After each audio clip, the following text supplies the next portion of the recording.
नमस्कार, स्वागत है आप सभी का हमारे इस विशेष कार्यक्रम में और मैं हूं आपके साथ राखी।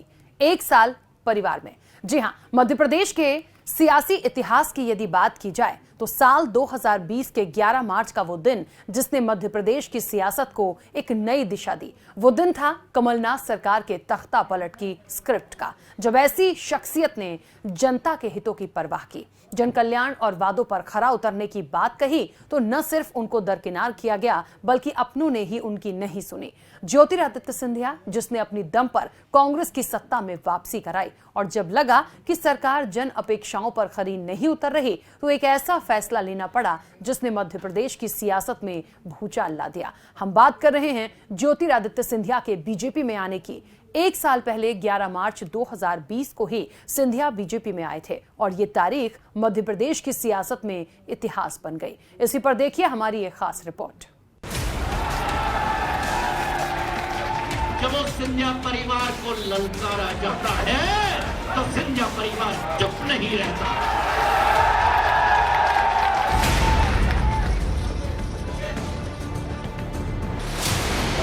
11 मार्च 2020 एक ऐसी तारीख जिसने मध्य प्रदेश की सियासत की दशा और दिशा ही बदल दी। जब उस सिंधिया परिवार को ललकारा जाता है तो सिंधिया परिवार चुप नहीं रहता।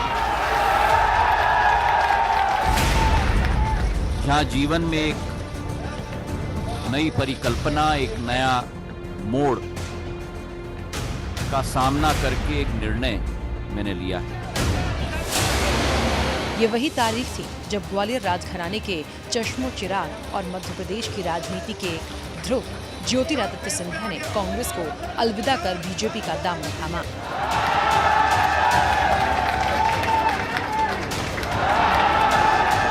सिंधिया ने कमलनाथ की सरकार में जनता और जनप्रतिनिधियों की उपेक्षा से आहत होकर कांग्रेस से नाता तोड़ा था, क्योंकि तब मध्य प्रदेश में सरकार उनके नाम पर बनी थी। लेकिन जब उन्होंने चुनावी घोषणा पत्र के वादे के अनुरूप किसानों की कर्ज माफी की मांग की तो उनका उपहास उड़ाया गया। उनसे जुड़े विधायकों की उपेक्षा हुई। मैंने सदैव माना है जिंदगी में कि हमारा लक्ष्य इस माह में जनसेवा होना चाहिए और राजनीति केवल उस लक्ष्य की पूर्ति करने का एक माध्यम होना चाहिए, उससे ज्यादा नहीं। लेकिन उनका बीजेपी में आना एक तरह से घर वापसी थी।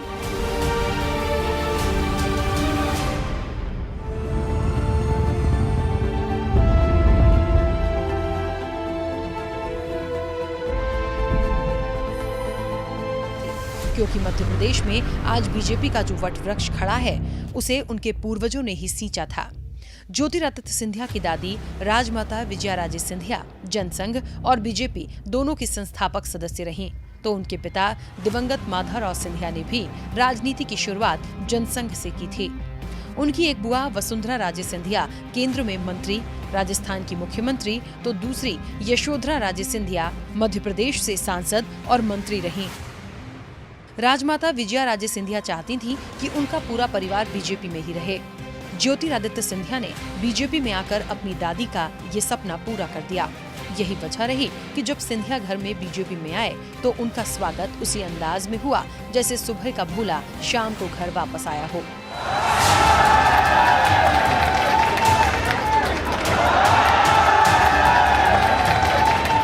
सिंधिया बीजेपी की राजमाता रही विजयाराजे सिंधिया की आंखों के तारे थे। बीजेपी के नेताओं और कार्यकर्ताओं ने उसी अंदाज में उनका स्वागत किया।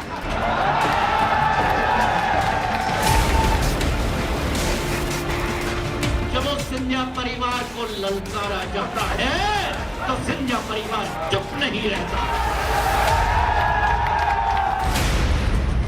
जहाँ जीवन में एक नई परिकल्पना, एक नया मोड़ का सामना करके एक निर्णय मैंने लिया है। हम सब के लिए बहुत ही खुशी का विषय है और आज मैं याद कर रहा हूं हमारी वरिष्ठतम नेता स्वर्गीय राजमाता सिंधिया जी को, जो भारतीय जनसंघ और भारतीय जनता पार्टी दोनों की स्थापना और स्थापना से लेकर विचारधारा को बढ़ाने में एक बहुत बड़ा योगदान राजमाता सिंधिया जी का रहा है हमारी पार्टी को और हमारी विचारधारा को बढ़ाने में। आज हमारे लिए बहुत ही खुशी की बात है कि उनके पौत्र ज्योतिरादित्य सिंधिया जी आज भारतीय जनता पार्टी में शामिल हुए हैं। मैं अपनी ओर से और सभी कार्यकर्ताओं की तरफ से उनका आने पर हार्दिक अभिनंदन करता हूं और स्वागत करता हूं। श्रद्धेय राजमाता जी की याद आ रही है। वो भारतीय जनता पार्टी के लाखों लाख बेटे बेटियों की मां थी। आज उनके पोते श्रीमान ज्योतिरादित्य सिंधिया जी भारतीय जनता पार्टी के परिवार में सम्मिलित हुए हैं। श्री ज्योतिरादित्य सिंधिया जी युवा, ऊर्जावान और कल्पनाशील मस्तिष्क के धनी नेता हैं। वैसी परंपरा से आते हैं जिसने राजनीति को जनता की सेवा का माध्यम माना है।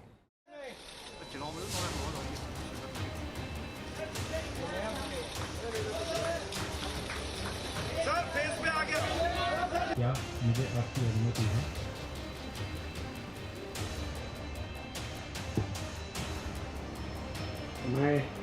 मैं शिवराज सिंह चौहान ईश्वर की शपथ लेता हूं कि मैं विधि द्वारा स्थापित भारत के संविधान के प्रति सच्ची श्रद्धा और निष्ठा रखूंगा।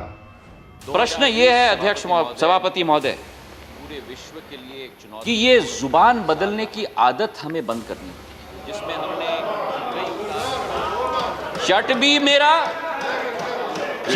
चट भी मेरा और पट भी मेरा, ये कब तक चलेगा? इस विषय में हमारे साथी श्रीमान सिंधिया जी ने बहुत ही अच्छे ढंग से कई पहलुओं पर इस कानून को लेकर के यहाँ पर ये सारी बातें पिछले 2 दशक से लगातार चल रही है, हर फोरम में चली।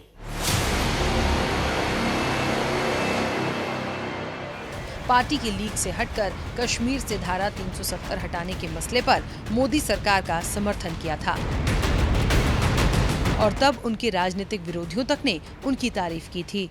ज्योतिरादित्य जी ने बधाई में समर्थन किया है तो मैं तहे दिल से उनको बधाई देता हूं, क्योंकि उन्होंने अपने नेतृत्व के विरोध में उनके जिगरी दोस्त और नेता राहुल गांधी के विरोध में यदि समर्थन दिया है तो ये साहस कहीं ना कहीं उनके दिल और दिमाग में राजमाता सामने आई होगी और भारत माता सामने आई होगी। सिंधिया शुरू से ही महलों में पलने के बाद भी जमीन से जुड़े राजनेता माने जाते रहे हैं। उनका ये रूप बीजेपी में आने के बाद भी दिख रहा है। राजनीतिक जानकार भी उनके इस गुण की तारीफ करते हैं। तो मुझे ये लगता है कि सिंधिया जी ने जो 1 साल में अचीवमेंट किया है, जो उनकी सबसे बड़ी उपलब्धि है, वो ये है कि वो भाजपा के कार्यकर्ता बन गए। पहले उनके साथ कोई भी व्यक्ति मिलने की कोशिश करता था तो एक अलग से डिस्टेंस बना के करता था, क्योंकि वो महाराज सिंधिया थे। आज जो है भाजपा का वो कार्यकर्ता जो अपने आप को नेता भी कह सकता है, वो सिंधिया जी से मिलने में कोई जो है संकोच और झिझक नहीं करता। ये सिंधिया जी के भाजपा का कार्यकर्ता बनने का एक क्रम है। सिंधिया कांग्रेस में मध्य प्रदेश के सबसे बड़े जनाधार वाले नेता माने जाते रहे हैं। वो इसलिए कि उनकी समृद्ध राजनीतिक विरासत है। पिता माधवराव सिंधिया ने मध्य प्रदेश में कांग्रेस के अंदर नेताओं, कार्यकर्ताओं का बड़ा समुदाय उन्हें सौंपा था। इसके साथ ही दादी राजमाता से आस्था रखने वाले बीजेपी की कार्यकर्ताओं की फौज भी उनके साथ आ खड़ी हुई है। कहीं न कहीं उनमें बहुत बदलाव आया है और एक अलग कैडर के नेता कहलाते थे, लेकिन अभी जन जन के नेता बनने का पूरा यानी प्रयास हो रहा है उनका, और मेरे को लग रहा है कि लोग उनको स्वीकार भी कर रहे हैं। राजनीतिक जानकार इस लिहाज से भी सिंधिया की तारीफ करते नहीं थकते कि उन्होंने महलों में रहते हुए भी आम आदमी की राजनीति की। कांग्रेस उन्होंने छोड़ी ही इसलिए कि किसानों के हित में उठाई गई उनकी आवाज को तवज्जो नहीं दी गई। राजनीतिक विश्लेषक ये मानते हैं कि सिंधिया के रूप में बीजेपी को एक और ऐसा राजनेता मिल गया है जो सबसे सम्मान पाता है और सबका सम्मान करता है। सिंधिया जी जो पहले जन समस्याओं को उठाया करते थे वही जन समस्याएं अभी उठा रहे हैं। क्षेत्र में वो बराबर दौरा कर रहे हैं, अपने कार्यकर्ताओं से मिल रहे हैं और ख़ास तौर से उनके जो समर्थक विधायक हैं उनसे भी उनका संपर्क बना हुआ है। और एक बदलाव जिसको कह सकते हैं कि ज्योतिरादित्य जी भारतीय जनता पार्टी के सारे बड़े नेताओं से और सीनियर नेताओं से, अभी इससे पहले वो कुछ दिन पहले लक्ष्मण जी गुप्त जो कि 1967 में मंत्री भी रहे हैं और जो पहली विधानसभा के सदस्य थे, वो उनके घर भी मिलने गए। तो मोटे तौर पर वो कहीं ना कहीं भारतीय जनता पार्टी के सीनियर लोगों से मिल रहे हैं और जन समस्याओं को प्रमुखता से उठा रहे हैं। ज्योतिरादित्य सिंधिया को बीजेपी में आए 1 साल पूरे हो गए हैं। ऐसे में उनकी नई राजनीतिक भूमिका को लेकर भी चर्चाएं शुरू हो गई हैं। राजनीतिक जानकारों का मानना है कि बीजेपी नेतृत्व को सिंधिया की क्षमता का बखूबी एहसास है और जल्द ही वो नई भूमिका में नजर आ सकते हैं। हमें लगता है कि ज्योतिरादित्य सिंधिया के हिसाब से बीजेपी ने कुछ अच्छा और बड़ा कुछ तय कर रखा है और मुझे लगता है कि वो जो बड़ा तय कर रखा है, जो अनुमान के मुताबिक ये भी है कि वो केंद्रीय मंत्रिमंडल में जाएंगे। इसी के चलते उनको राज्यसभा से मध्य प्रदेश से दिल्ली भेजा गया है और हमें लगता है कि आने वाले दिनों में हो सकता है कि बंगाल चुनाव के बाद जो 5 राज्यों के चुनाव हो रहे हैं उसके बाद ज्योतिरादित्य सिंधिया को भाजपा उनके सम्मान के मुताबिक कोई पद देगी ताकि उनका पद भी बने और कद भी बढ़े। मुझे ऐसा लगता है बीजेपी का जो राष्ट्रीय नेतृत्व और संघ ज्योतिरादित्य सिंधिया में बहुत उम्मीदें देखता है और इन दिनों तो सिंधिया संघ के बहुत लाडले दिखते हैं। मुझे लगता है कि संघ ने भी ज्योतिरादित्य सिंधिया को लेकर कोई भविष्य की योजना बना रखी है। आपत्तियां और विपत्तियां तो सब पर आती हैं। जीवन पथ पर बाधाएं हर शख्स का रास्ता रोकती हैं, लेकिन वीर पुरुष ही इनसे जूझकर आगे बढ़ते हैं। ऐसे लोगों के लिए ही राष्ट्रकवि रामधारी सिंह दिनकर ने लिखा है कि सच है विपत्ति जब आती है कायर को ही दहलाती है। सूरमा नहीं विचलित होते, क्षण एक नहीं धीरज खोते। विघ्नों को गले लगाते हैं, कांटों में राह बनाते हैं। मुंह से न कभी उफ कहते हैं, संकट का चरण न कहते हैं। जो आपड़ता सब सहते हैं, उद्योग निरत नित रहते हैं। शूलों का मूल निसाते हैं, बढ़ खुद विपत्ति पर छाते हैं। करने के लिए प्रतिबद्ध है। जब वो सिंधिया परिवार को ललकारा जाता है तो सिंधिया परिवार चुप नहीं रहता।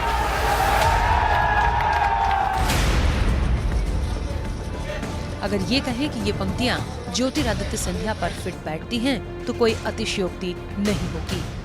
ग्वालियर का सिंधिया राज परिवार आजादी के बाद से ही प्रदेश की सियासत का एक ध्रुव रहा है। सिंधिया परिवार ने महलों में रहने के बाद भी आम आदमी के हक की सियासत की, लेकिन जब बात मान सम्मान की आई तो इस परिवार ने अपनी ताकत का एहसास कराने में भी कोई देरी नहीं की। बात चाहे राजमाता विजयाराजे सिंधिया के हाथों डीपी मिश्रा सरकार के तख्ता पलट की रही हो या ज्योतिरादित्य सिंधिया के बीजेपी में आने के साथ ही कमलनाथ सरकार के सत्ता से विदाई की, इस परिवार ने ये साबित कर दिया कि ताज कोई भी हासिल कर ले, तख्ता उसी को मिलता है जिसके साथ जनता है, क्योंकि तख्त के पाए उसी पर टिके होते हैं। सिंधिया परिवार ने सरकारें बनाई भी और बदली भी, इसीलिए कि जनता उनके साथ थी और यही जनता लोकतंत्र की असली ताकत है। और इस खास पेशकश में फिलहाल इतना ही। आप बने रहिए स्वदेश न्यूज के साथ।